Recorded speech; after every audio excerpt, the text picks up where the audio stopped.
All right, so welcome officially everybody to the workshop, The Hidden Magic of Asking. So we have a very special guest today.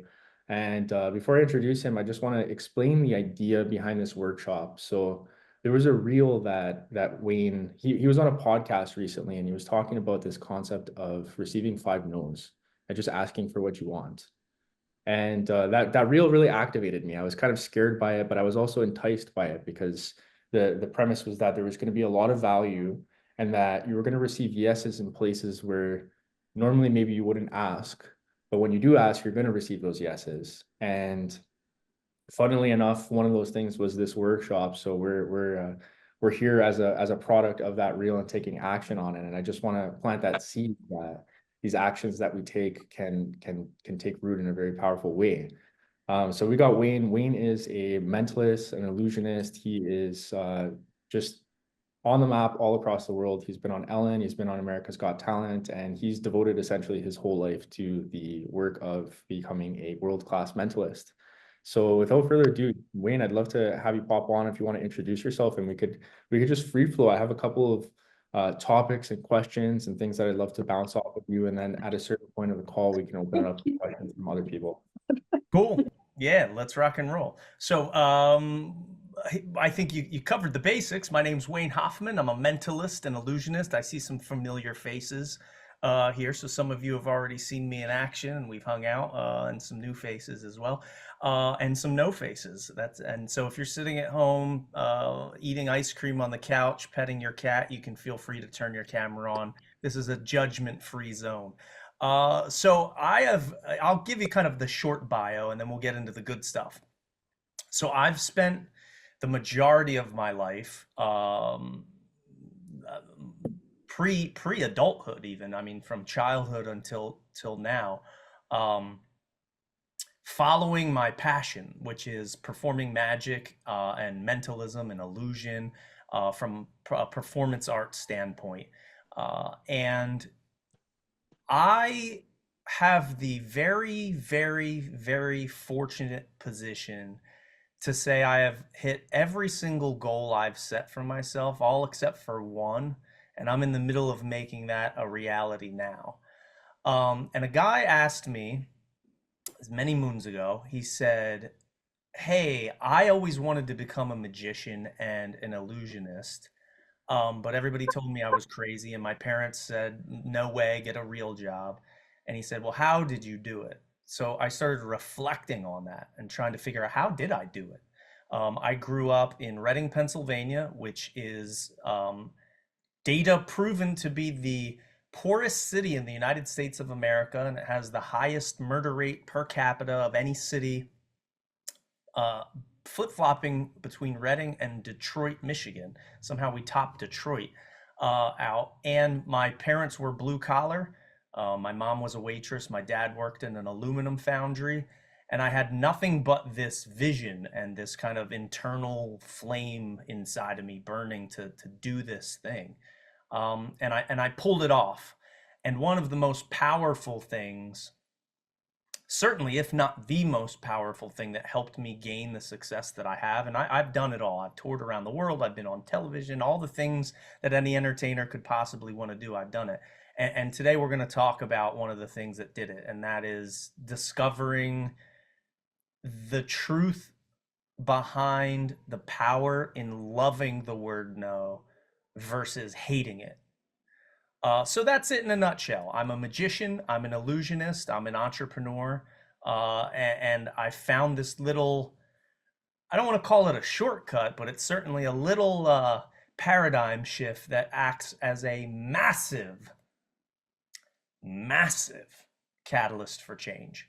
So I'll pass it back to you. Yeah, well, I just want to attest to the power of that because I've been actioning that in my own life and also in the life of my clients, like referring this to my clients and helping them to just see that when they ask for something, there seems to be a benevolence. And this is another topic that I'd like to just pick your brain about for the sake of me, for everybody, is like this whole topic of pronoia. I know you mentioned this whole thing of a lot of people are in paranoia, or that's an experience that one could have where you're really scared of what could happen, and it's always you're always looking at, oh my God, something bad can happen in life. And living from that place, right? If we look at this whole stance of who are you being, like being paranoid and coming from that place versus this whole thing of pronoia, where it's like the exact opposite. So I'd love to just hear you speak about that. Yeah, yeah, absolutely. So I had heard of pronoia in the past, and it kind of in fleeting people would say, oh, the pronoia. It's the opposite of paranoia, like you mentioned. Paranoia, we're living in fear. Pronoia is the belief that the universe is conspiring in your favor, and that's part of understanding the whole concept of yes lives in a world of no, and that no is your friend, and if you're going to tell yourself a story, you might as well make it a good one. All right. So, oh, I want to start this business, but what if I fail? But what if I don't have enough money? What if I get an employee and have to fire them? What if I can't pay whatever your story may be. I heard something recently that really, I haven't done this exercise for full disclosure because I just heard it maybe a few days ago, but I think I still have it locked in my brain on the to-do list. They said, try this, document all of the things you worry about in a day. If you worry about something, commit yourself to writing it down and making a note of it, and do that, however long you feel you can do it, a day, a week. And then at the end of that day or that week or whatever time frame fits the parameters, look back and then actually count how many of the things you worried about actually happened or caused a problem. And the majority of the time, it'll be a big fat zero. Uh, and you'd be surprised all the things were. Now, granted, being worried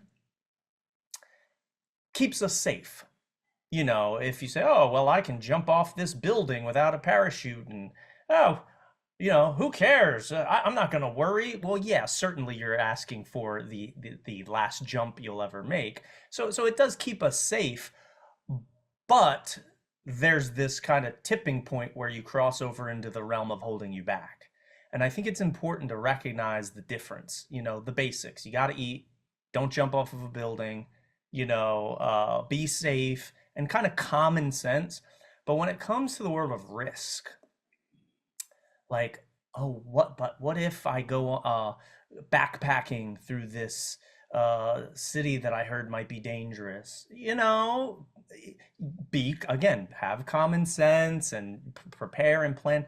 But again, don't tell yourself this false story that's going to hold you back from great things, from starting businesses, entering into romantic relationships. Oh, what if they say no if I ask them out? Oh, it's going to be this terrible thing. It's just the amount of false stories we tell ourselves that hold ourselves back, not even just generally, but hold us back, which is even worse, to the point where we'll eventually do something anyway, but we don't do it soon enough. Um, let's take starting a business. A lot of people have, oh, well, I would really love to create this business. And they tell themselves a false story for years and years and years and years until suddenly something shifts either in their mentality or circumstance that forces them almost to do it. Or an opportunity arises where you have this opportunity to pull the trigger and do it. So yeah, I believe in pronoia. I think if we can learn to live with this, and I don't mean fake, like try to convince yourself, because there is a difference. You can't try to convince yourself to believe something you don't believe. You have to practice and enter into it and adopt the true belief, truly in your heart, where you know it is true as anything else, that the universe is acting in your favor and the universe wants to give you things. Now, for the more realists out there, when I say universe, what is the universe comprised of that makes change happen within human society? Well, other humans. So when I say ask the universe, I don't mean look up to the stardust in the heavens and say, dear stardust, dear nickel and iron and dust and other chemicals floating. No, it's really, when you boil it down to the science, it's you're asking people, and people are as close to the center of our universe as I think we can get. So I think it's very buzzy to say the universe and pronoia and the no, but it's really, it comes down to people. And you have to remember, we are divine beings having a human experience. So you can't get away from the chemicals running through our bloodstream, the cortisol and the hormones and the things that make us fear. The reason we fear things and that we live in paranoia is because we are humans. We are biologically and genetically programmed to feel that way. And it's okay to feel, but I think it's also important to take a moment to analyze your feelings, sit with them, and then quickly ask yourself, okay, now what am I going to do with that feeling? Am I going to let it sit here and hinder me? Or am I going to just breathe through it, acknowledge it, and then let it go and try to be brave and open my mind to the infinite possibility that exists? So again, to summarize, pronoia is where I believe people should live, and it does take practice. You know, I played the game of the self-sabotaging stories of what if this goes wrong, and then and I'll tell you what, occasionally a thing will go wrong, and that's okay. Because every time I said I couldn't handle something, guess what? I did. And so did you. Every single time you said, I can't handle this, I can't handle it, you did. So yeah, I encourage you to further research the concept of pronoia, find your own resources. You know, just here in the few minutes we have together, I'm not going to summarize it, but I think you get the concept. If you stay in this, man, I'm looking for opportunities now for the universe to help me, you're going to find more opportunities. I'll give you one quick experiment right now, and I saw this online somewhere. I don't know who to credit, but try this. Right now, all of you, wherever you are, in the car, at home, wherever you may be, I want you to look around the room. I'll give you 5 seconds and count and try to remember anything that you see that is brown. Go ahead, look around. Okay, 5, 4, 3, 2, and now close your eyes. Okay? Now tell me all the things that you saw that were red. It's a bit difficult, right? You might have maybe a couple things here and there. I don't think it's a large amount. Now I said remember everything that's brown. Okay, now open your eyes and look around and see if you can see anything that's red. Did you notice that before? Probably not. And maybe I should have used a different color. I should have gone for blue because reddish browns exist. But the point is this, if you look at all the things, and while you were looking at for the brown things, you were probably debating, well, is that beige or is that brown? What shade of brown? Well, I'm going to add it in anyway, just so you would have the feeling of being successful and mapping that color. But you'll start to notice now the red things popping up, or things of another color that you didn't recognize. The point is, we find and remember and connect with the things we try to see. So if you're trying to see positivity, and you're trying to see opportunity, and you're trying to see love, and you're trying to see, you know, on and on and on, anything we would call positive, you're going to see it. But if you look for problems and you live in paranoia, you say, well, there could be a problem, let's find it. All you're going to see is the problems. So you can see how that subtle shift of paranoia versus pronoia. Let me just, again, put it this way. Even if you were to get one more, just one more positive thing in your life, would you shun that away? No. I think as human beings, we want to squeeze every positive experience we can out of this. So if you can shift your mindset and look for the positive, even if you only ever find one thing between now and the end of your days, which is highly unlikely, I have a sneaking suspicion you'll find many more. I think it's safe to say we live in the world of pronoia. So there you go. There's a little brain dump. I'll step off the soapbox and throw it back. Thank you. About a very valuable brain dump. I just wanted to ask everybody, like, just check in with everybody if there's any questions or any shares. Like, where are some places maybe in your life that you've seen this concept happen? And if you want, you could just raise your hand or you could just pop on the mic. Yeah, and don't feel obligated to say anything. I know oftentimes it's like, oh shit, I didn't even think of what to say. Am I on now? And there's this long, awkward pause from this moment. You know, if people are quick and you have truly something you want to say, by all means, if you go down to the React section and throw up a thumbs up or something, if anything, yeah, feel free to play with Zoom since we're here, right? If you hear something you like, you can do a reaction of a thumbs up, thumbs down. And if there's any questions, yeah, even if you want to interrupt me mid talk, this is fine. This is a bi-directional communication. What we're doing here. This isn't a if we didn't want you to talk, we wouldn't be doing it live. We would have just recorded it like a podcast and sent it out. So yeah, if you have something, you can maybe we can do the raise hand gesture if you have like a question. I saw a couple of emojis come up. Oh, we got Ralph. Okay, Ralph. Let's do it. Hey Wayne, Hey, buddy, how good are to you? see you, man. I'm good, I'm good. Uh, very, I hadn't formulated it, but the world that you've fostered all these years of illusionism and studying the mind, what you just gave us is a snapshot of how things apply in life. Is there an overlap between your field of expertise and what you've just explained and Yeah. applying in life? Yeah, so if you don't know what a mentalist is, that's my if I had to I wear many hats, but the term mentalist, if you haven't heard it, means someone who uses psychology for entertainment. Another simple term would be a mind reader, or a someone who's seemingly psychic, I guess is a simple way to put it. If I told people I was a psychic, they would believe me. I can have people think of, names, very specific stuff. If you tell me I'm thinking of the name of my childhood pet, I can tell you, well, it was Fluffy, a little white dog. It was a poodle that got hit by a car when you were 11. That type of thing. And it's I use it in an entertainment show. The catch is in studying the human mind with the application of entertainment, I started to realize how the mind actually works.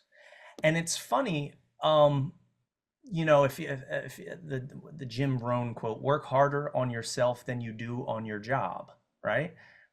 We all go to work and you go do the 9 to 5 and and you pay the bills and the taxes and the insurance but like the work that you do on yourself, and maybe not this group, because if you're in this workshop, you're clearly doing some work. But most people, they have the monkey mind and they go from one thing to the next and they don't actually know how they operate. They don't understand how their own mind operates.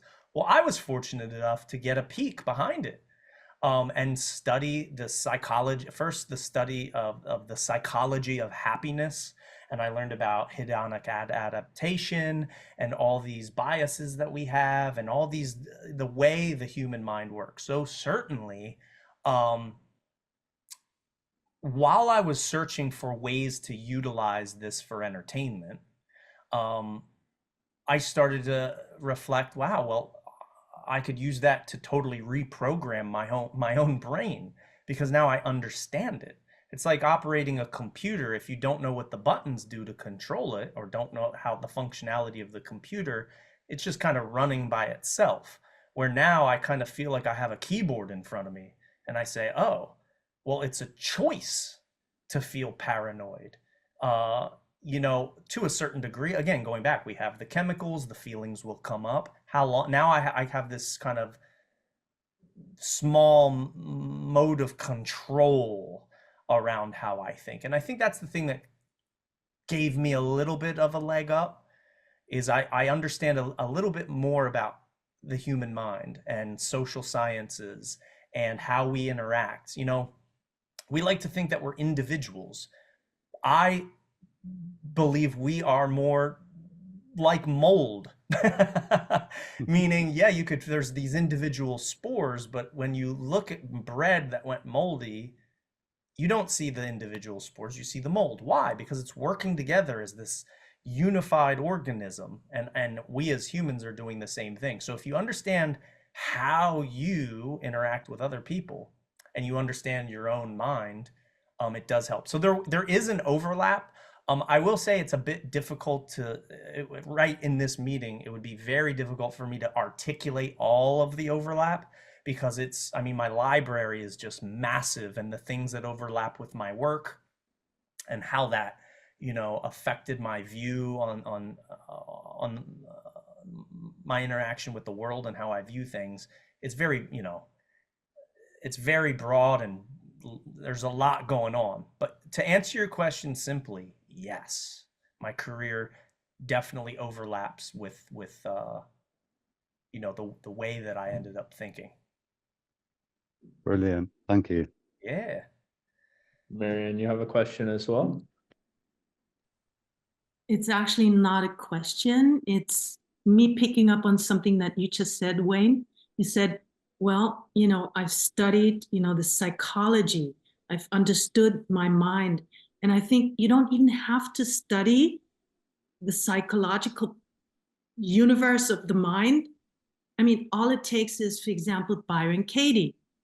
You have somebody who says, ask 4 questions and find out if what you think is really true. And then you take a sentence and it says maybe, I am angry at Bob Proctor for giving me, you know, telling me that I could just imagine something and then it would come true or whatever.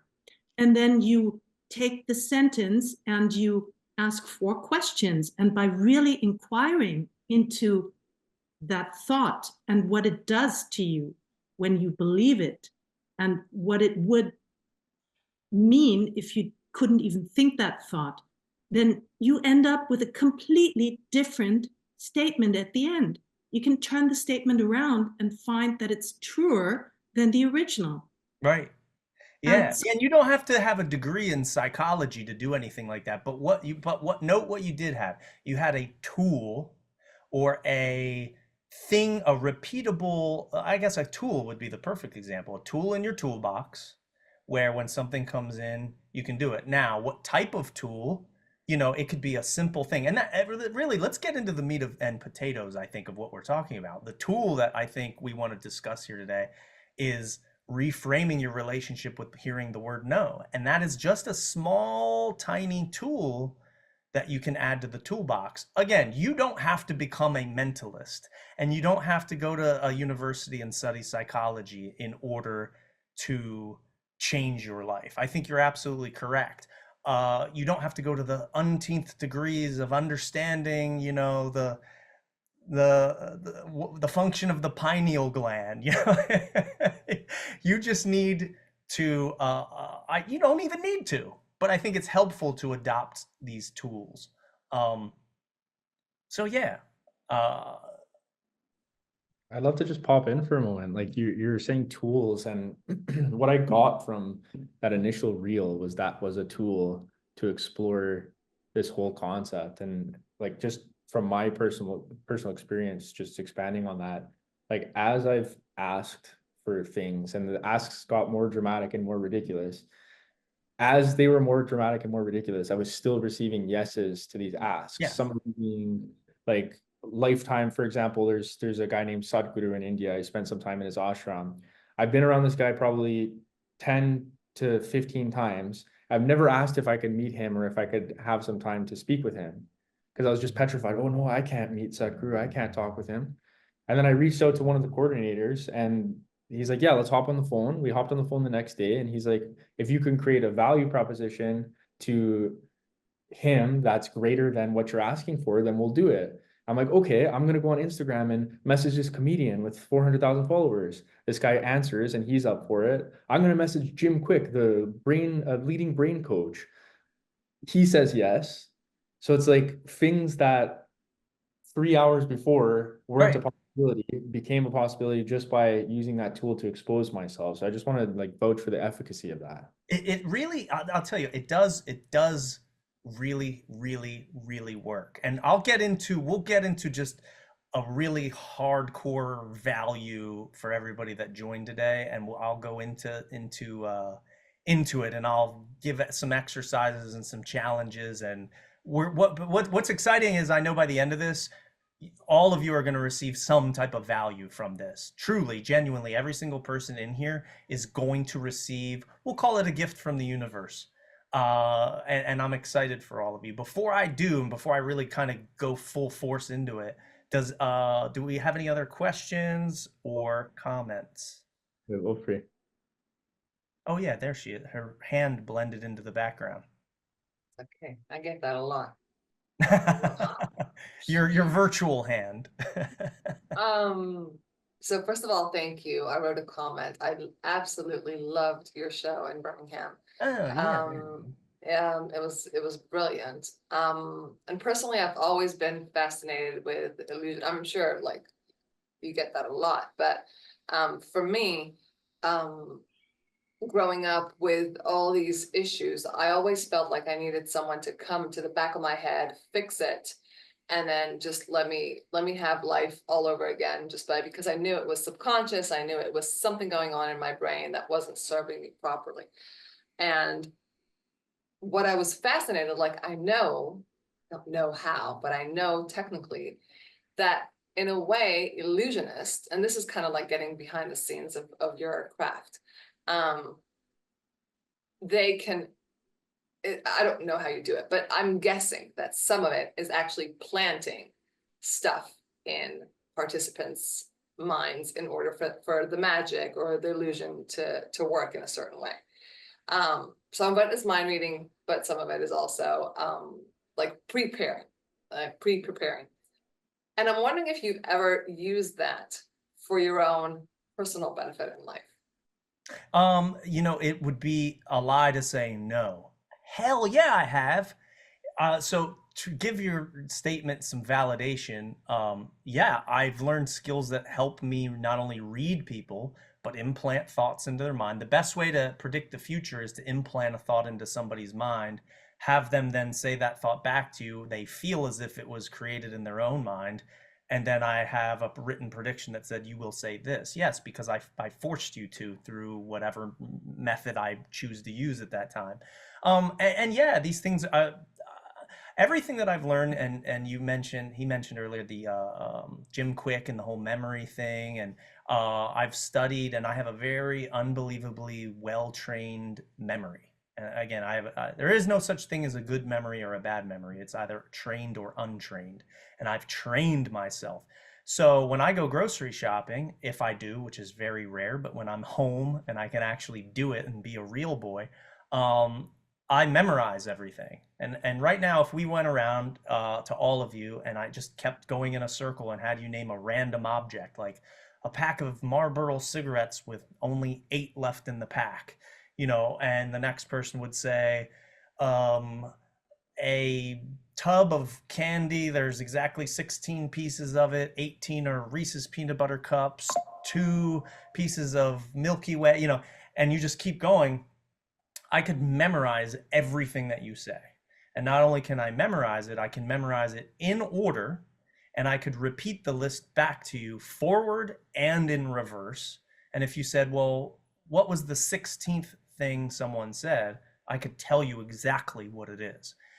So how do I use all of these skills in my daily life? Absolutely. When I need and if I'm on a long flight and I want that free upgrade, are you kidding me? Yes, I'm gonna, and it's, here's the thing. I crossed this line once, and you have to be careful with everything we're talking about today, because we know, first of all, I can't use what I do to be immoral or do anything illegal. Let me rephrase that. I could choose to do immoral things and illegal things. I would be the best person that anything in the world of mental manipulation, or I could hack your PIN code and take your PIN code to your ATM card. I could do all these things. So you have to be careful. not to use it for evil, but am I going to use something in a way that doesn't hurt anybody, that is a skill set? I mean, people have skill sets of empathy. They have skill sets of creating instant rapport with people. There are skill sets of, you could be a professional masseuse and give your significant other the best back rub of their life. You don't just leave that at work. If you have that skill set and you can share it with the people around you, yes. So again, yes, I utilize these things and my skills in my daily life when I can. I'm a master negotiator. I mean, the things that I could tell you, the stories that I could tell you of getting discounts on things. And again, I have to be absolutely clear here. It's not taking advantage of people. Roberto, we're talking to like the ultimate yes, and let's talk about getting no's. Like you've never received a no in your life. Some people have never received a no, and some people have never received a yes. It depends who you ask. Or most of us get the mix. But if I wanted to, I could become a devious criminal, but I chose not to. But yeah, it's usable in your daily life. Fantastic. So let's get into some good stuff. What do you think? Let's do it. Let's rock and roll. All right, now we're gonna give you the powerhouse stuff. I think we did the introduction here and kind of got out of the way some of the build up. Let me dive in like this. When you were a kid and you reached into the cookie jar and tried to take a cookie out and you weren't allowed to and you got caught, what did you hear? No. Can I stay up late and watch cartoons all night even though I have school in the morning? No. Well, can I eat candy for dinner instead of the meal that you prepared? No.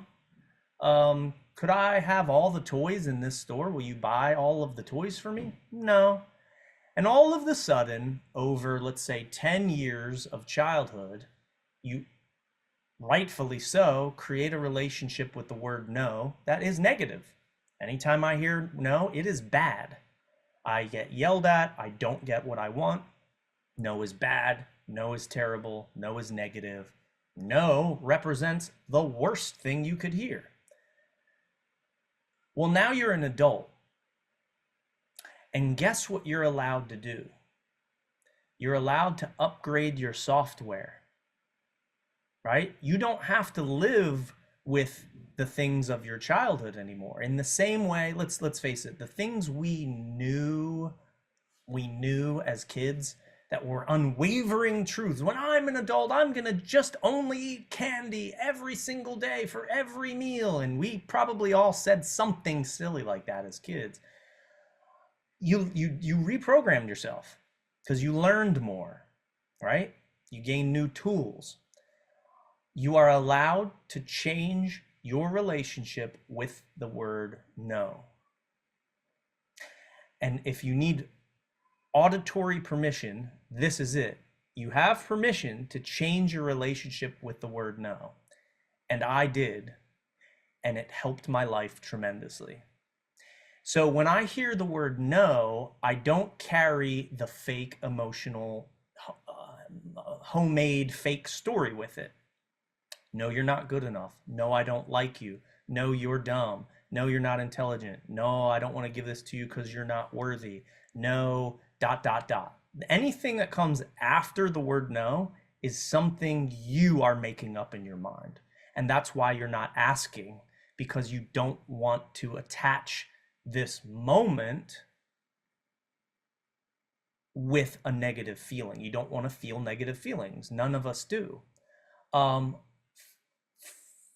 Sidebar. We all know that philanthropy is fantastic, right?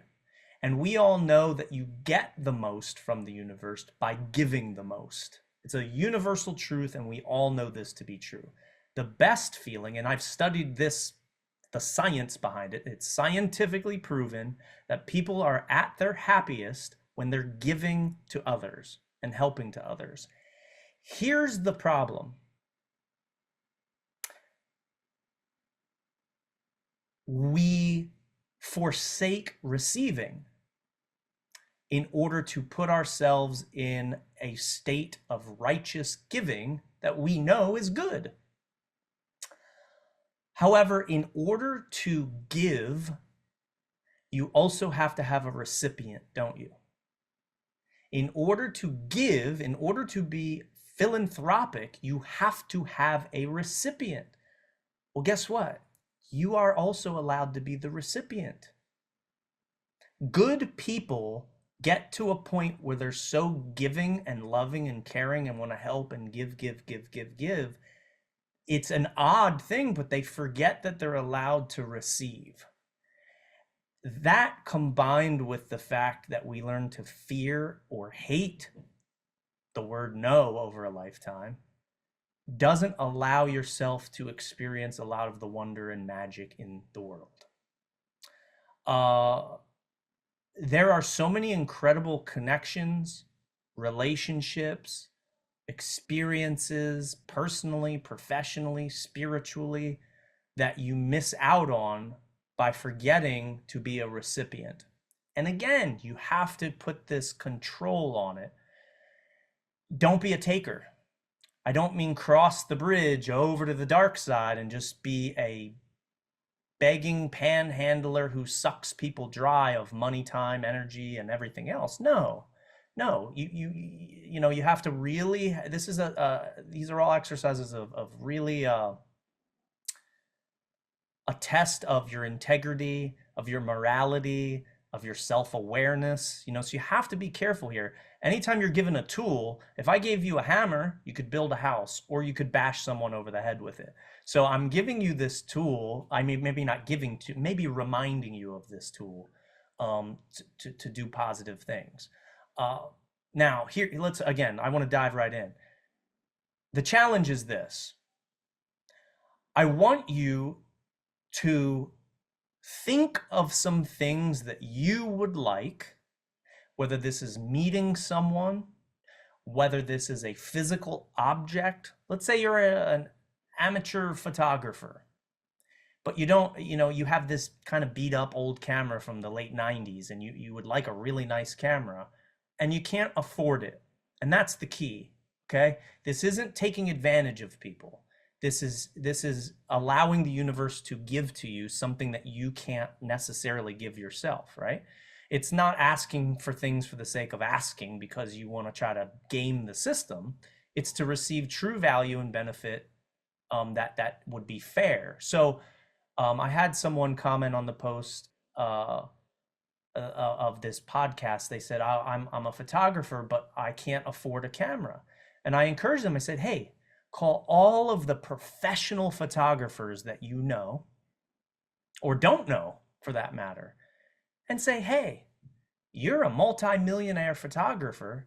Do you happen to have an extra old DSLR camera laying around that's collecting dust that you haven't used in 7 years that you would be willing to give to me? Since you're not using it, would you donate it to me? And that's not, you don't have to feel shame or feel embarrassed, because I'll tell you what, if somebody asks me for magic equipment from my career, I have 27 years of props and tools and things just literally collecting dust on the other side of this wall. I don't even know what's in half of these boxes. So if someone who was enthusiastic about my art said, will you help me? Now I get the joy to give that to them and say, yes, oh man, I have a really cool trick that I don't do anymore, and I'm never going to do it again. Let me give this to you. You know what you're doing by asking?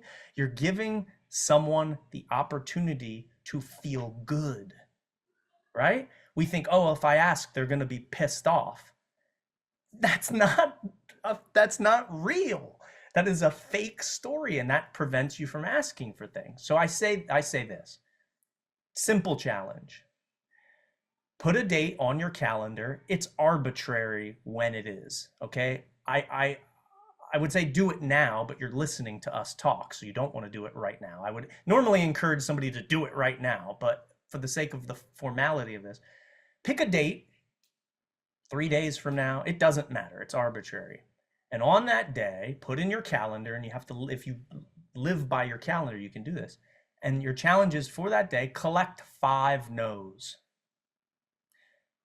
Feeling adventurous? Make it 10, right? How deep do you want to go? 20, right? Could you do 50? Could you ask for 50 things in a day? You're damn right you could. How long does it take to write an email? What? 2 minutes, right? How many hours are in a day? You have 24 hours. Think about what you want. You're wasting time. What are you doing? It's all out there. Look out the window, man. There's a buzzing universe of opportunity and action and things happening and thoughts and people who want the opportunity to be giving. Let's face it, I feel like I'm a giving person, right? And I feel like all of you hopefully feel you're a giving, kind person. But how often do you get to use it?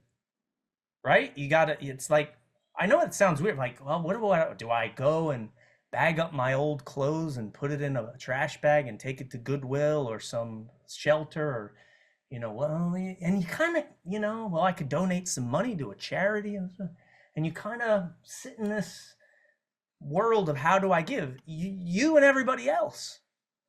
You and everybody else. So when a request comes in, hey, can you help me? Can you give me a free cup of coffee today because I forgot my wallet? Or, hey, could I do an interview with you? Hey, Sadhguru, could we just hang out and drink some tea? It's like, there are no rules. Everything that you've experienced in this world is a product of being kind of locked in this fake box. Like, you know the drill. It's social sciences. We're told not to ask for things and be a giving person, and it feels good to give, but there are no rules. So I say, pick a date on your calendar, and I encourage you to do it now. At minimum, do that. You have your calendar in front of you. Open up and just throw a dart, pick a date, and on that date, collect 20 no's, collect 10 no's, collect 5. Start out soft, whatever it is. Now, here's the catch. You're gonna mess it up, because when you're calling, you're gonna be nervous, hoping for the yes, right? Because you're asking for something you want. You're doing it wrong if you do that. You have to go in. I got chills just thinking about this because I feel the change happening right now. I feel the things happening. I really do. I really have chills right now. Go in wanting the no. It's mind. Your brain can't handle it, and you're gonna mess it up. And how you're gonna know you're messing it up is if you get nervous or you feel something. Once you're doing it right, you're not feeling anything, right? Because you're going in, I want the no. Here is the best part of wanting the no. The benefit of this is if you go in wanting to hear them tell you no, when they say no, you win. Now, if Sadhguru or whoever you're asking says yes, and you get the thing you wanted, you also win. So there is no losing with the exercise, right? And so what I do, and I'll give you an example. I wanted to be on the Ellen DeGeneres show. This was circa 2008. So a long time ago. And I use this as a prime example because it was really one of the most profound and first experiences I had. I said, I want to be on the Ellen DeGeneres show. And I told my manager, he said, well, how are we going to do that? I said, well, guess what? There's a person who books the entertainers and the guests on Ellen. You just ask them, find who they are and ask them, say, will you please put Wayne on TV? So we did. We reached out, we asked, and guess what they said? Yes. And we were blown away, and I sat in the chair and Ellen interviewed me, and I'm thinking, who the hell am I? I genuinely for the first time felt like I was inside of my television, right? And so here's the point. The more no's you hear in your life throughout a lifetime, mathematically, for any math nerds out there, mathematically, the more no's you hear, the more yeses you are also going to hear, okay? If you ask 0 people for things, you will hear exactly 0 yeses. If you ask 10 million people for something, You're going to get a lot of no's, but guess what? You're going to get an exponentially large number of yeses out of that. And the most fun of all of this is you're going to magically have the best discovery of your life. And that is that it is difficult to get a no. At least more difficult than you thought it was. I've challenged people. In fact, I was talking about this. I was on FaceTime with a buddy of mine while I was in an airport. And I'm teaching him this concept. I'm like, bro, just ask. And he's like, well, what if they don't like me? What if they tell me no? What if they da da da da da? I said, bro, just ask. I said, watch this. And I was walking by a candy shop in an airport, and I forget what airport it was. But I said, here, watch. And I took my phone on FaceTime. I walked right into the candy shop. I said, excuse me, I'm talking to my friend about asking for things. I was wondering, I really like this candy right here. Could I have some for free? And the guy goes, yeah, go ahead. And I'm sitting there, and as I'm talking to him on FaceTime, I'm eating the candy going, tell me more about your false story. And he was just cracking up because it proved the point. To tell a story without naming names, there's a company in Los Angeles, Hollywood, California. They make movie trailers that I know probably, likely all of you have seen, okay?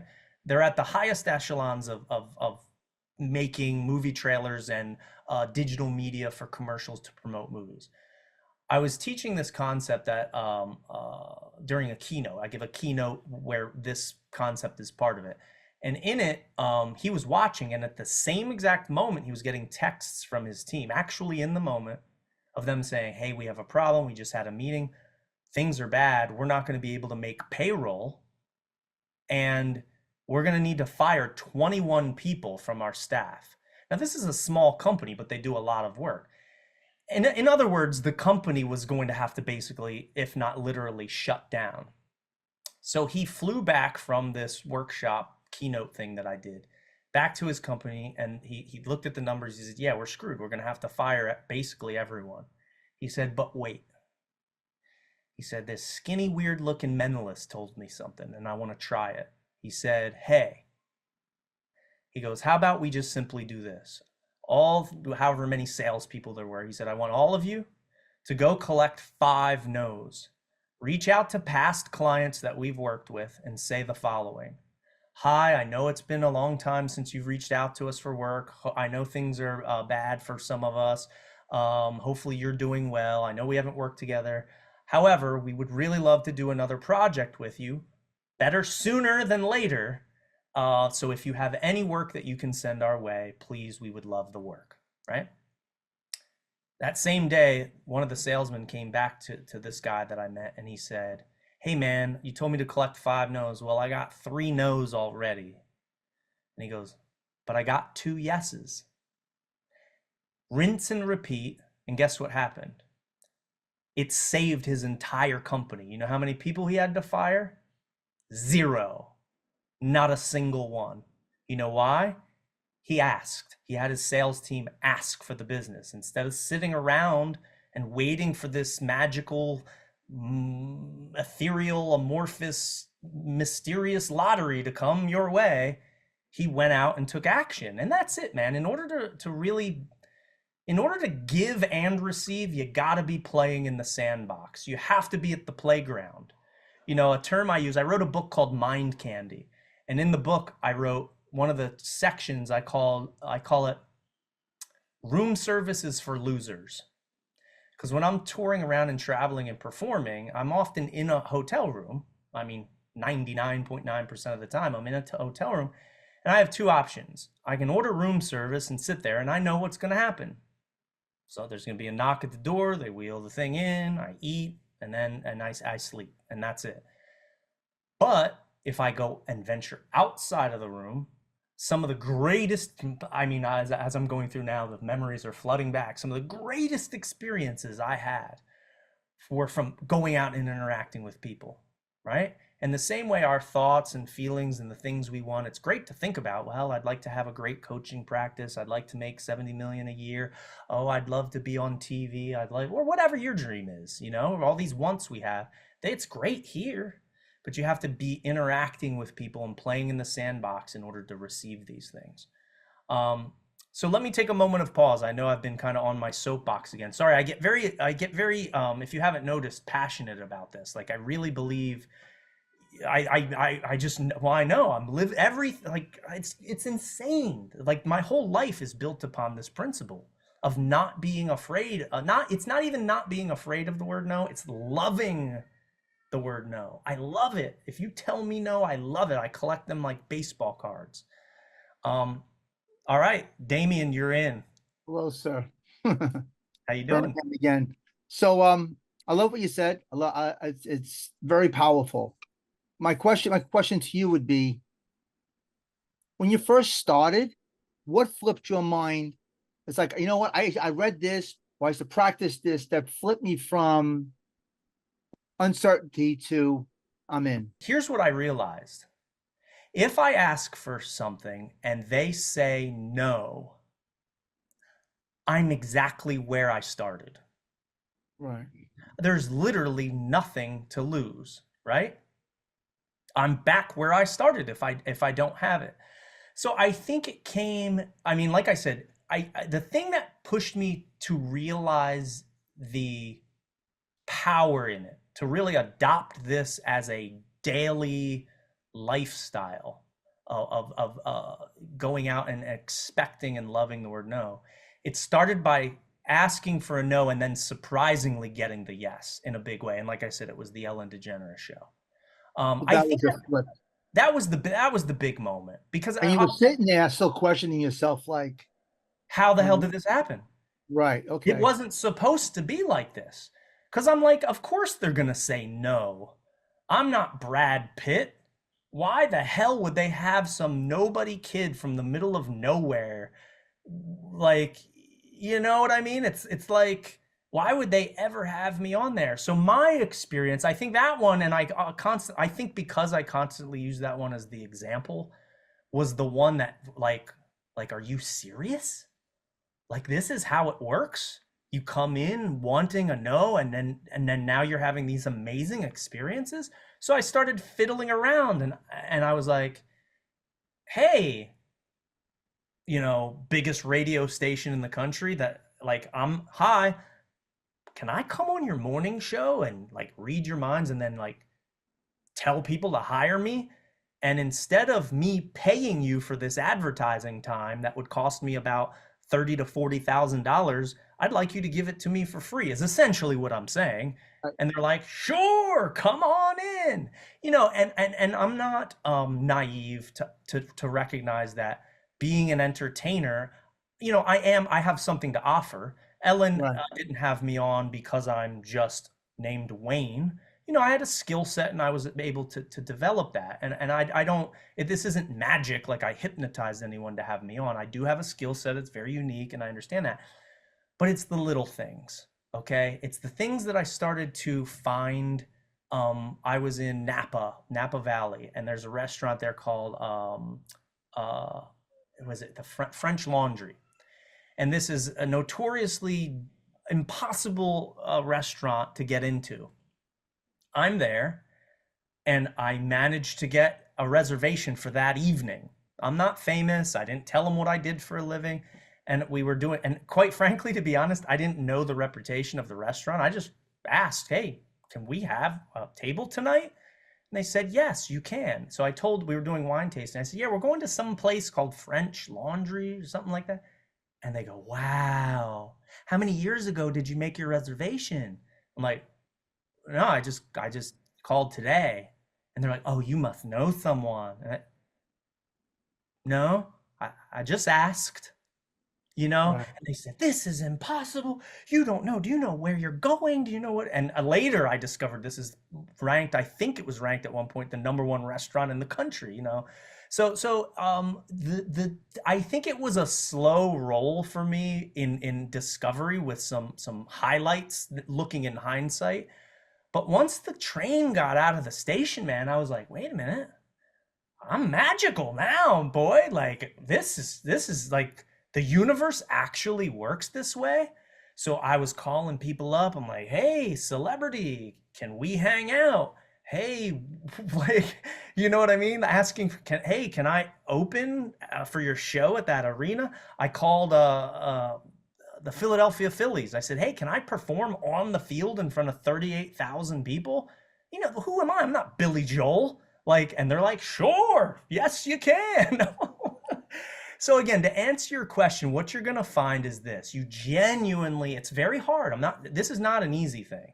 This is not easy. It's Yeah, yeah. easy to understand. It's easy to understand, but I'm going to tell you that you got to break through. It's kind of like the first week of working out. It's terrible and you suck at it and you can't barely lift anything, but then like a week or two later when you're in a groove, you're okay. You know what I mean? And I think, and I don't want to project that because maybe you guys are very organized and powerful and you'll just power through it and be able to do it instantly. But I think the social aspect, because you're going to tell yourself false stories. Like, stop telling yourself the false story. Recognize that you're a human having human emotions. Can't throw that aside. Say, I'm fearful right now and I feel weird that I'm about to do this. Yeah. Okay. Now what are you going to do with that information? Right? Breathe and go, okay, that was a natural human reaction.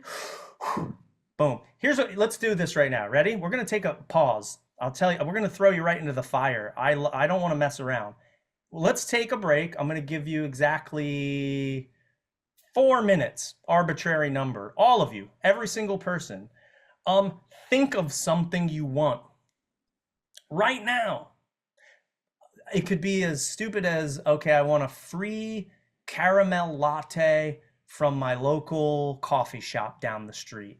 Or I have a spouse that is at work, and when they come home, I want them to give me a massage tonight because I really love the way that feels, or a foot rub, or whatever it is, and ask for it. And Damien, enjoy.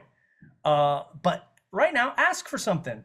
Silly. Google a phone number of a local restaurant and say, listen, you're my favorite restaurant. I was just talking to some people about this. Can I speak with the manager? I have a great compliment that I want to give. Yes, hi, this is the manager. Yeah, I really love your restaurant. Listen, this is a crazy request, but would you be willing to comp me a meal the next time I come in? I just really love your restaurant, and I just wanted to reach out to see if you would do that for me. Call right now, write a message to a celebrity. Go in their DMs right now and say, hey, Brad Pitt, next time I'm in LA, can we have coffee? It seems ridiculous, right? But like Roberto said lovingly earlier, he reached out to all these people and they said yes. So do it right now. Take your time. Just do it. Make a phone call. And get a no. By the way, remember, you're going in wanting them to say no right now. And you're going to feel your heart rate increase. You're going to feel weird. Just do it. I'm going to be quiet now so you don't have me chatting in the background. We'll come back at 4:06. All right. If you are still in the process of your collecting a no, continue. Okay. You can always rewatch this. So continue, don't hang up on any phone calls or just continue, but we'll talk in the background. So now here's the thing. Here, I'm just gonna guess here. This is just a total guess. I'm gonna guess a few things are happening or have happened right now. Number one, your heart rate increased. You felt a little awkward. You felt weird. Some emotions came up. You felt like you were doing something a little naughty or not normal, or like you're being kooky, right? You're right? Totally normal.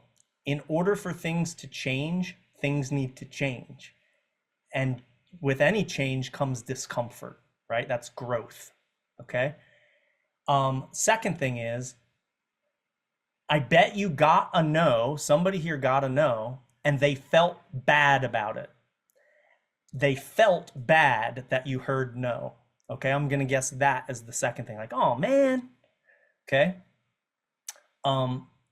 The next thing is I'm going to assume somebody didn't get a no and didn't get a yes. They got like a maybe or a voicemail, or we'll have the manager call you back. I feel like there's a high potential maybe somebody got a yes, and I already know someone got a no, which is what we wanted. Marion has her no. So I'm going to open up the floor. In brief, somebody tell me about your experience. Tell me what you felt, what happened, and then end it with this. I want you to tell me if you're back where you started before you asked. So go ahead, whoever wants to take it. Whoever's in, you can unmute and just go. Okay, I'll just go. Okay. I thought, who the hell should I call? What should I even ask for? That Right. was the most amazing part, that I don't know what I should even ask for. Wow. Isn't that a revelation? You Totally. know, you have to define what you want from the universe before you can get it. That's right. I mean, that's like the biggest stumbling block in a way. Yeah. And then I thought, okay, I gotta call somebody. Then I called this person. I wanted to ask her a favor. She didn't pick up the phone. Okay. Then I decided, okay, I got it. It's 10 o'clock here where I'm, it's like 10 o'clock. It's a little late. So I could only call one more person who I thought she might pick up. And I asked her if she could drive me somewhere. And she was like, no, I can't do it because she has a job tomorrow, so no big deal. So it felt, I mean, it was easy. I picked an easy one. I didn't pick like a restaurant asking for them to send me like some takeout for free or whatever. I picked an easy one. But still, the biggest deal was, what should I even ask for? And that's a great kind of thing that we don't focus in on. When I teach people, I teach a 4-step process to achieving your goals. Okay. And this concept helps with that. The first thing is feeling. You have to feel genuinely that you want it. Now, I forced this because I kind of wanted to force you into the fire. But the truth of the matter is, when you want something, you have to be emotionally connected to it. If you have a job you hate, you're doing the wrong thing. You have to feel it, love it. There has to be because what happens is the real genuine feeling of something will get you through the hard times and the hard emotions, right? So once you feel something, that I want this thing or this experience, then you have to define what it is, right? And when you think you have it defined, you usually don't. People generally, like, I want to be rich. Well, you can't be rich. Rich is not something you can a number or on a bank statement, and rich is relative. Does that mean you need to have 5 vacation homes, like 18 Ferraris? To some people, being rich might be having $400 in liquid cash in their account, right? So it's all relative and subjective. And then once you define it, plan it and say, what is the next doable action I can take to get one step closer to having this goal be completed? And oftentimes it's in what we just did, making a phone call, sending an email, trying to go above and beyond yourself and what you think is possible to achieve it. And then finally, which is the hardest part, is doing it, right? Because we know what to do. We know we have to make the phone call, but we're scared of doing it. So yeah, I think a good point, and that's it goes back to what I said earlier. Don't arbitrarily ask for things throughout your life. This was an exercise. It was an exercise in discomfort, right? To just feel the feeling of asking for, like, who do I call? It's that I wanted you to get riled up, I wanted you to feel the feels. But you have to really define what you want. And that hopefully gives you some perspective, like, wow, I've just kind of been floating along here. Maybe now the irony is, to be in a complete state of gratitude and contentment and not wanting for anything, isn't that the ultimate dream and life goal? So if you're already there, congratulations. Maybe you're so heightened and enlightened, you are literally at the pinnacle of life, and you have light shining from your chakras, and you're just beaming and ready to ascend to the 800th dimension. But I think as human beings, our life condition pushes us to have needs and wants and things we want to accomplish, and we have goals we want to reach and things we want to do. But But now, with that being said, you figured out something, you got the no, and the final question is, where are you now? Are you back to where you started? Yes. And did you lose anything? No. No, exactly. But what did you do? You gave yourself an opportunity to, well, quite frankly, I don't know what. Get a free ride, number one. But second, maybe have some type of adventure or experience or conversation or build a rapport and a connection with someone you know. And yet again, going back to room services for losers, you're playing in the sandbox by doing what you did. So congratulations. Did anyone else collect a no, a yes, have an emotional experience? What happened out there in the world? I took your example of just calling a photographer. I called 2 photographers asking for cameras. One of them happened to be an agency, and he was telling me about how if I go on Marketplace, I could find a used camera. And he was telling me, yeah, people generally don't do that. Don't do that. So that was one reaction. The other one was the photographer. He's like, no, I don't have it, but good luck. And then he was like chuckling by the end of the call. So it's funny because what I formerly thought was maybe he would be upset that I'm asking, like, oh, this guy's like begging, but he was actually, he got a kick out of it. Like, who the hell calls me asking Right. for Because camera? it's so wacky. Like these people have never heard of this concept, like of someone just genuinely, but again, notice what didn't happen. I hate you. I'm going to find you and kill you. And you're a terrible person. And then I'm going to call you next week and we're going to have a chat about, like, that never happens. It never happens. Yeah, somebody's going to be surprised, but exactly. Because it's an untraditional way of thinking. But that is exactly what makes people successful. Do you know why I became a mentalist and illusionist?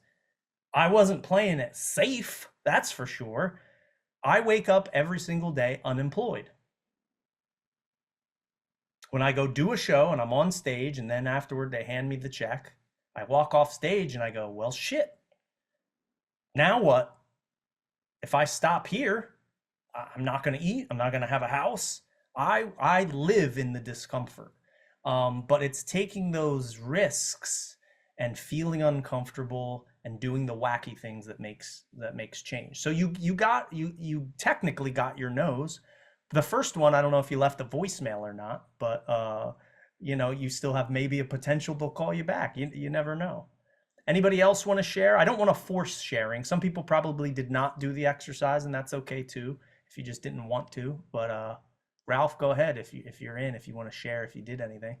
Yeah, I went straight on the camera thing. I've filled my phone with photos, and I met Mizan Harriman that made an Oscar nominated thing, and I realized I'd already sent him an Insta message to say good to meet you.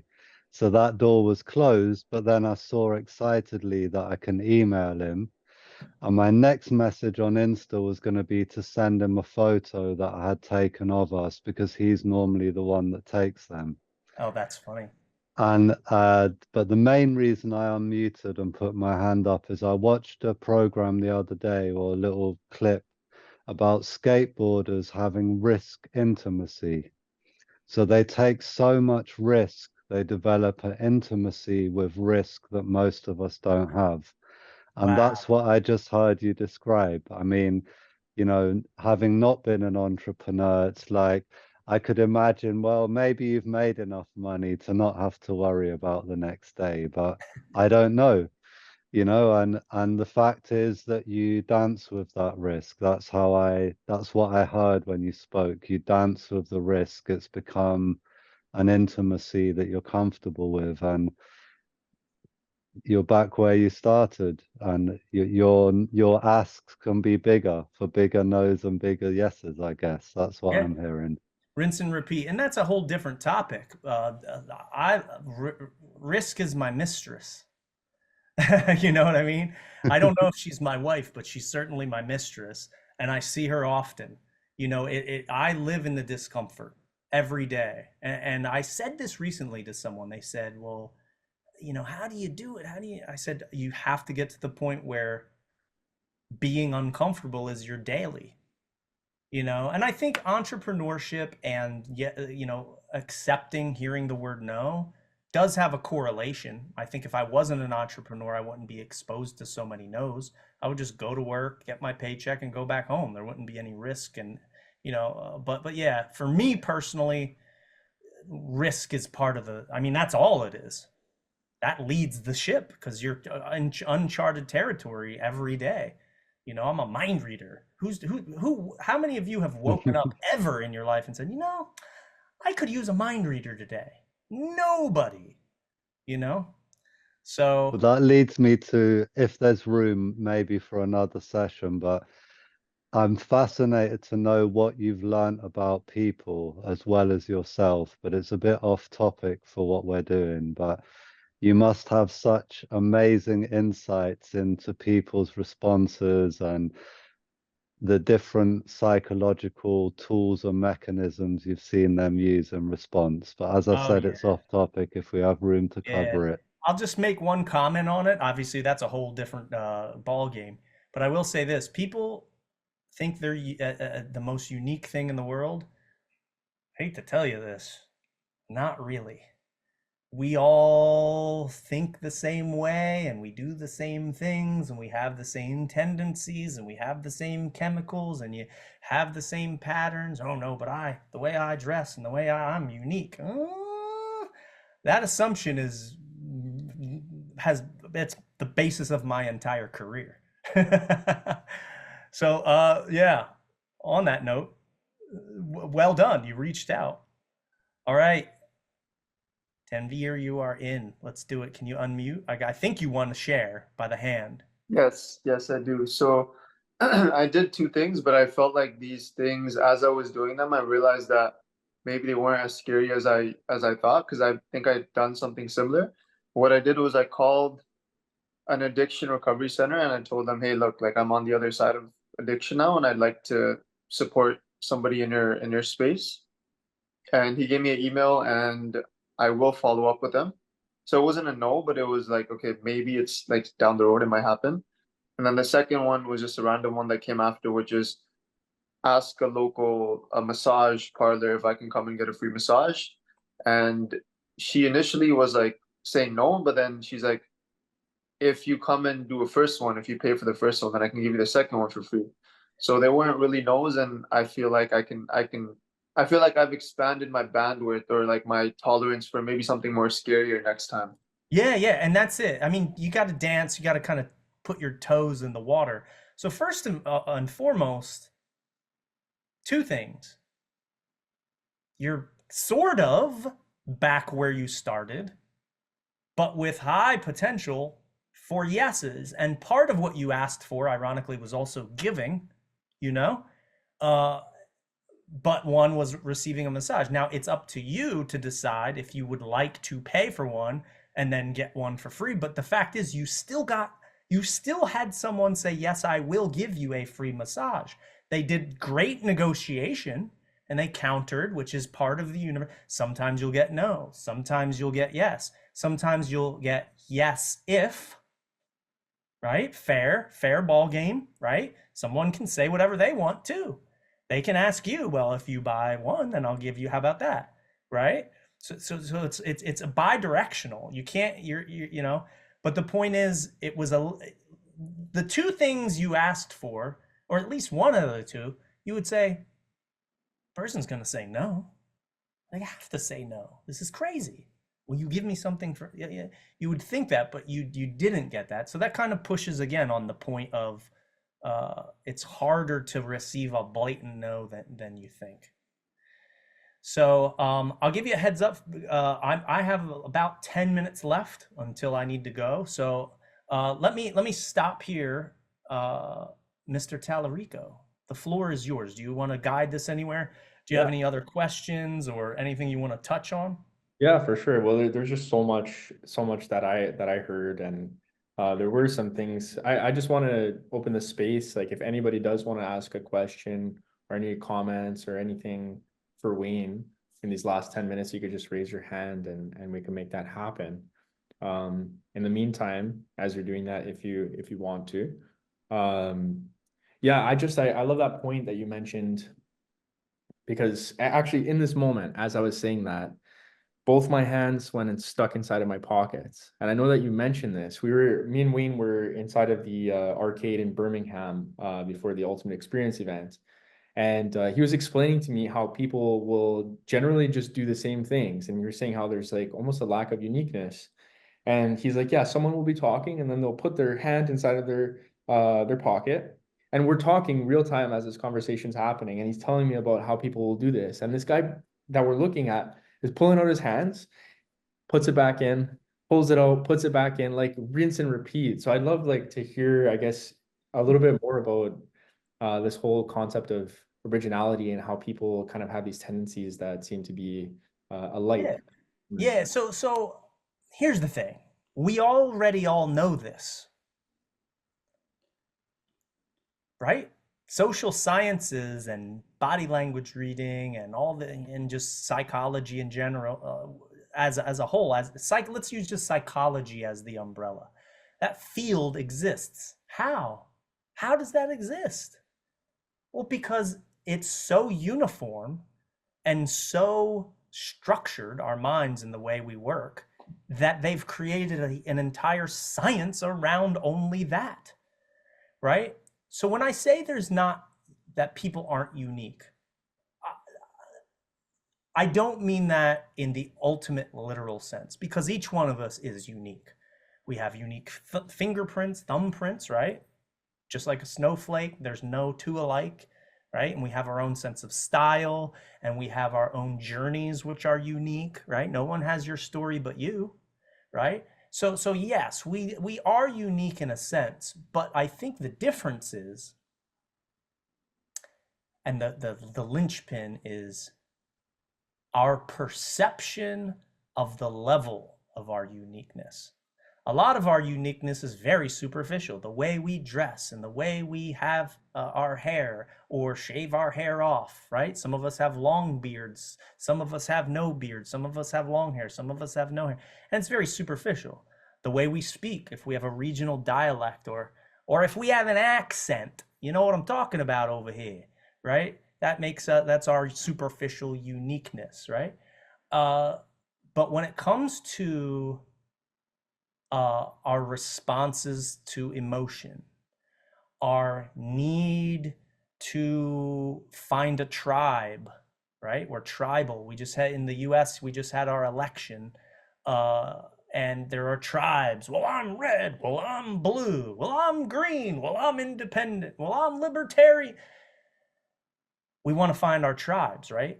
And unfortunately, there are people that will vote not based on policies or what the politicians believe. They're going to vote based upon what color they are, right? And we have our sports teams, right? Well, Manchester United, right? Or whatever your team is. We have our teams where those are very instinctual things. Our fear of the dark, right? Universal. Why? It's a thing that we're genetically, mentally programmed to because it protects us. Nighttime means predators that can kill us. So we want to stay in our cave and be protected, and we fear the dark. It's not really fear of the dark. The dark is fine. It's fear of the unknown, of what's lurking in the dark. Can't get away from those things. Our body language, right? The way we stand. Guys put our hands in our pockets or our belts because we want to highlight the most important part of the male body, right? And these little things are inescapable. So if you want to kind of delve into that, there are plenty of resources and books on body language reading, and how body language and the way you say things and the way you move can influence people. If you haven't heard of neurolinguistic programming or NLP, that's a fun little avenue of the mind. But yeah, these are real things. And again, I think I'm preaching to the choir here. I think we all know of these things, but we don't think about them consciously all the time because we're in our heads and going through life. Thank you. Yeah, we have a question from Matt Clemmer, and then I just wanted to, after Matt asks his question, if you just regarding your book, where people can buy your book, if it's Amazon or on your website, and then if there's anything that we can do for you, I know you're in the creation of some big things, so if there's any you have of us, maybe Sure. we'll Let's take Matt's question, and then I'll put the end cap on it. Sure. Brothers, thank you so much. My God, this was pure gold. Thanks, man. Pure gold. Thank you. I too got to encounter you in Birmingham, and I can't help but reflect back when Steve Hardison was on stage acknowledging you, and he said how he called and asked you what your fee was. I think he said it was around 65K, and then he said asked you and said to waive it, and you said done, and we Right. were there. Yeah, You and know, if he wouldn't have asked, I wouldn't have been there. my All he God. did was And ask. in the You know? beginning of this call, you were acknowledged for how powerful that was. Uh, and so thank you for bringing up. We're changing our relationship with this thing called no. Yeah, I So, love No. No is my best friend. Dude, No my, is the best. No is the gee, best. No is woo, the best. It's the best. It is the best thing. No is the greatest thing ever. mm, Sounds weird, right? You're going, yes. is this guy a lunatic? Yeah. Yeah. Yeah. And I've had some amazing, wild experiences, and it's awesome. So cool, man. Yeah, I'm Wow. glad you're Thank picking up what I'm putting down. Dude, just starting to. I love it when you think you've got a relationship or understanding of something, and then you realize, oh my God, did I though? Right? Right. Oh, the layers to this. Uh, our brother Roberto was talking about, you know, I'm sensing courage too to ask Sad Guru to hang out maybe over a cup of tea, right? And then me being inspired by that, and although it would probably be real cool to kick it with that dude, I would much rather have a drink with a man, Wayne Hoffman. Would you maybe have tea with me? Hell yeah, man. That's easy. And going back to what you said about courage, here's the trick. In the beginning, it's gonna feel like your focus is on being courageous, but you have to go to the next over that hump to where Yes, yes. there is no courage necessary. It Thank just you. is, to where That's no right. is just a piece of information that I'm about to collect, and you go in as calm as a lake, just sitting still, calm like water. Hi, will you please give me $10,000? No? Okay, thank you. I didn't need any courage for that. Beginning, it feels that way, and you're right. And you recognizing that human feeling is totally what you need to do. But yeah. And then there's that next level of just nothing. Hi, can I be on the Ellen DeGeneres show? You know how I got on the Today Show, one of the biggest morning shows in the U.S.? I called and asked, "Hi, my name's Wayne. Can I be on your show?" Yes. But I wasn't Yes. nervous. I didn't feel like I was being courageous at all. I just was asking a simple question. That's like asking someone, "Hey, man, could you tell me what time it is?" Yes. It's you're So just good. asking a question, man. You're gonna get one of two answers, yes or no. You already know you're gonna get one of those two things. It's yes or no. You might get in a roundabout way. I'll leave your voicemail. Oh, I got to talk to the manager. It might have an addendum to it like yes if or no but. Right. No, I can't give you a camera, but I know a guy who can. So love it. Thank you, brother. Of course, of course. So I'll put my end cap on it now. First of all, thank you for everybody who joined. You probably didn't really know what you were getting coming in here. Hopefully you got some value out of this. And I'd love to hear from you. I am a real person. If you do end up asking for something and collect a no, let me know. Say, hey, I got my no today. I asked to be coached by this person and have them mentor me, and they said no. I'm so happy. And if you do happen to get a yes, I'd love to hear that too. Hey, man, I just randomly asked Billy Joel to sing me a song for my birthday, and check this video out, man. He sang me Piano Man. This is crazy, So yeah, stay in contact with me after this, because my feedback won't come now. It'll come trickling in over the next year or two when I get messages from you saying, you're not going to believe this. Here's a photo of me climbing Mount Kilimanjaro with Britney Spears. Or maybe not her. And yeah, and if you want to reach me, the simple way to do it is just waynehoffman.com. It's my name. I'll put it in the chat. I have no asks right now. I'm working on producing my own television show, and I'm working with a production company to pitch that and sell that, which is going extremely well. So yeah, but if I do come up with something, I will certainly let you know. Roberto, thank you for organizing this as well, and I'll let you hit the final statement. Yeah, for sure. Thank you so much, Wayne. It's been such a pleasure. I just see from the smiling faces and all the feedback that there's been tremendous value, and there's quite a few number of people who couldn't make it live who also raised their hand to receive a recording as well. So I have no doubt there's going to be people you didn't even see on this call that are going to message you and hear your Cool. Kilimanjaro story. So Do it. it's a pleasure. And then just one final question. So your book, Mind Candy, like I know Amazon, sometimes Amazon takes fees, or if you have it on your website, like what's your preference if someone wants Yeah, to? however you want to get it. It's on Apple Books and Amazon. I just recorded finally after forever, the audio book version of it. So as soon as we get that out, that should be out shortly. But yeah, however you want to access it, I have no preference. Sweet. Cool. Yeah, the name of it is Mind Candy, The Power and Potential of the Human Mind, and has a lot of the concepts we discussed here and more. Amazing. Thank you, Wayne. It's been a pleasure. Thank you each and every one of you for showing up. It's been so blessed to spend some time with you, and I hope the rest of your day goes magical and that you have these incredible big asks that you receive no's for and yeses for. So thanks for being here. All right. Thanks, everybody. Ciao. Thank you, Roberto. Thank you, Wayne. Thank you. Lovely to see you all.